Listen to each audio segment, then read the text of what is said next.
Our busy lives often lead to feelings of stress, exhaustion, and even burnout. Stress is one of the major causes of illness and can also lead to depression and anxiety. Luckily, the writings of the ancient Taoist sages offer plenty of philosophical ideas that may help us to relieve stress and reduce our endless worries. From a Taoist viewpoint, we go against the natural course as soon as we try to force things. Forcing means interfering with, or even going against, nature, which only brings about trouble. According to the Taoists, looking at many of today's societies, we see ourselves continually forcing our ways through life. We not only seek to alter nature to our own liking, but also to control things we have essentially no control over, like fate and external circumstances. We're obsessed with control, and the Taoist sages teach the opposite, letting go. In Taoist ancient scriptures, the Tao Te Ching, Zhuangzi, and the lesser-known Lao Tzu, letting go is a recurring theme. Lao Tzu, the mysterious author of the Tao Te Ching, reminds us of how nature takes care of itself, and that without interference, everything gets done. Also, Lao Tzu observed how obsessed we are with finding happiness in the outside world, and that our efforts to achieve it and our clinging to external circumstances makes us miserable. We're unwilling to let go of our restless pursuits to be happy, which is precisely the reason why we aren't. In reality, our efforts not to be unhappy generate anxiety. The writings of the ancient Taoists persuade us to go in a different direction. We ought to let go of existing concepts and worldviews, become aware of emptiness, let nature take its course, and move with nature rather than against it. The goal? An easier life, less worrying, following Tao, the universal principle. This video explores ancient Taoist ideas that may serve as antidotes for reducing worry in a world out of control. Antidote 1. Leaving things alone ****. The Taoist sage Zhuangzi knew how to do nothing. He didn't interfere with natural processes, because if he did, nature would blow out of shape and become something it's not. He left things alone, running their natural course, and saw things grow ripe around him. In many present-day cultures obsessed with achievement and productivity, doing nothing is considered a sin. We don't allow ourselves to do nothing, as we should always be busy. We prefer to work against nature over not working at all, even if our efforts only interfere with what we try to achieve. A previous video about the Taoist concept of effortless action or wu-wei shows an example of a farmer pulling his crops to make them grow faster to no avail. He even damages his crops in the process. Similarly, we push and pull wherever we can, often without results, sometimes even sabotaging our progress, leading to stress and exhaustion and increasing our worries. When we leave things alone, we respect their natural course. Our environment doesn't always need our interference. Whether at work or home, problems often solve themselves, and life always falls into place eventually, regardless of whether we like the outcome or not. And what seems like lousy luck may be a blessing in disguise, and what we try to accomplish may turn out to be a curse. Moreover, the universe always gets its way, so attempting to control it is futile. Antidote 2. Stop looking for happiness ****.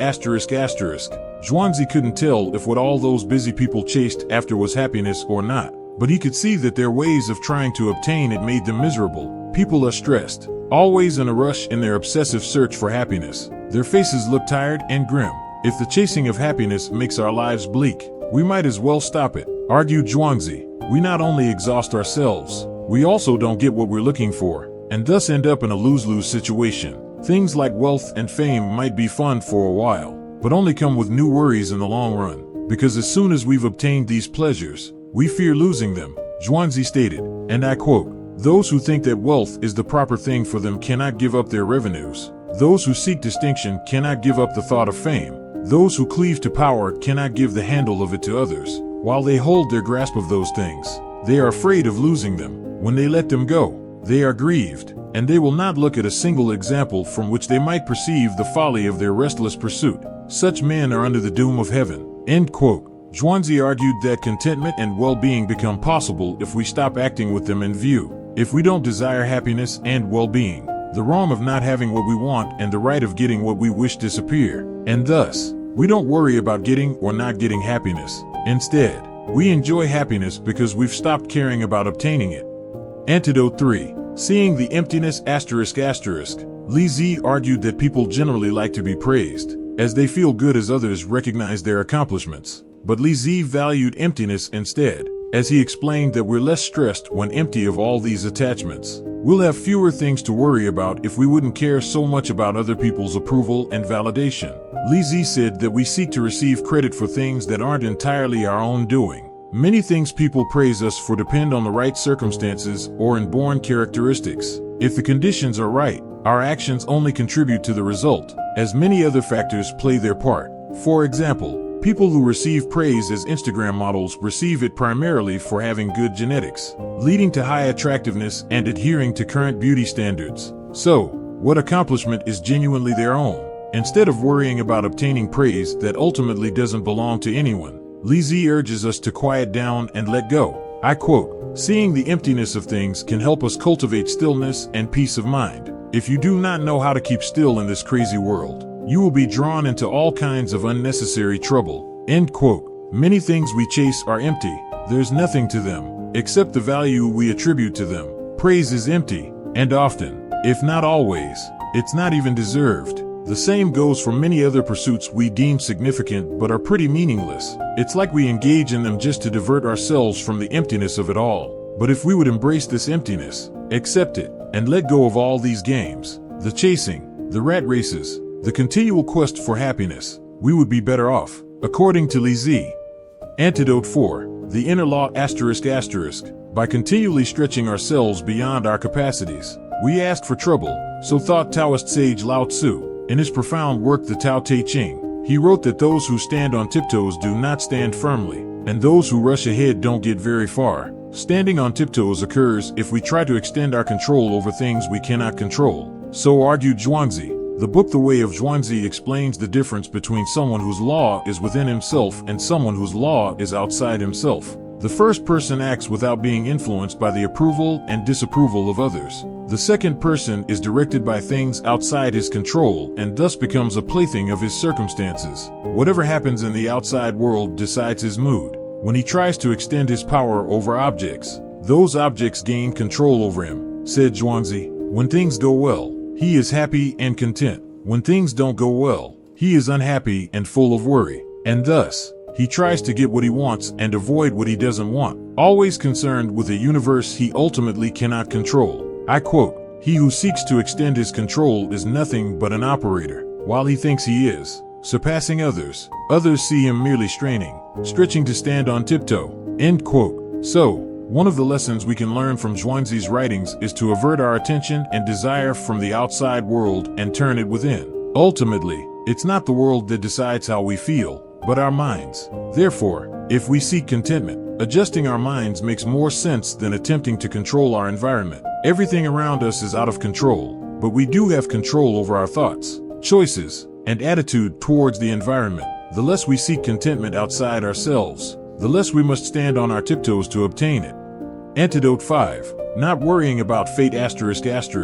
Zhuangzi observed that not fate itself, but worrying about fate gets people in trouble. An archer, for example, may shoot perfectly during practice, but horribly when he competes for a prize. As soon as we desire a specific outcome, we worry about not achieving it. The archer of Zhuangzi's story shoots just fine if he only shoots for the sake of shooting, but when there's a prize in his view, he starts caring more. Even though his skill hasn't changed, he thinks more of winning than of shooting, and the need to win drains him of power, Zhuangzi stated. So, how should we handle fate? How do we treat an uncertain future with a possibility of fortune or misfortune? Lao Tzu tells us about an older man from the kingdom of Qi who was afraid that the sky would fall and the earth would break up.